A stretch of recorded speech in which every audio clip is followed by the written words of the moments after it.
Id-deċiżjoni li l-Parlament jibda jiltaqa' biss meta l-membri parlamentari kollha tal-Gvern ikunu Malta ittieħdet unikament mill-Prim Ministru Lawrence Gonzi u ġiet imposta minnu mingħajr ma kkonsulta mal-Oppożizzjoni.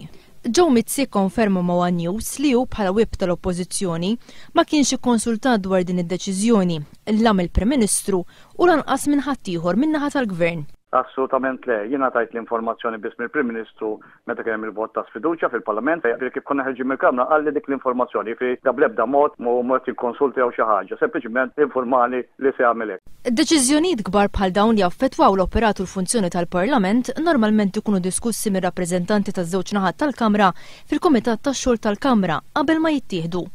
Id-deċiżjoni li l-Parlament jibda jiltaqa' biss meta l-membri parlamentari kollha tal-Gvern ikunu Malta, iżda fl-ebda stadju ma ġiet diskussa fil-Kumitat tax-Xogħol tal-Kamra kif jikkonferma Joe Mizzi. Minn dal-aspett ma kien hemm xejn fil-Kumitat tax-Xogħol. Il-fatt li l-Parlament se jibda jiltaqa' biss meta l-membri parlamentari tal-Gvern ikunu kollha Malta se jfisser li se jonqos il-ħin ta' skrutinju tal-Ministri. Kull seduta jkollha ħin tal-mistoqsijiet. Il-mistoqsijiet huwa ħin importanti għall-iskrutinju għall-Ministri u għall-Prim Ministru stess għall-Gvern. Jekk se jonqos dak il-ħin issa seduti, se jkun ħin ta' skrutinju huwa inqas. Id-deċiżjoni li l-Parlament jiltaqa' biss meta l-membri parlamentari tal-Gvern ikunu kollha f'Malta ġiet imposta mill-Prim Ministru wara li fil-vot ta' sfiduċja ta' nhar il-Ħamis li għadda, il-Gvern tilef il-maġġoranza parlamentari.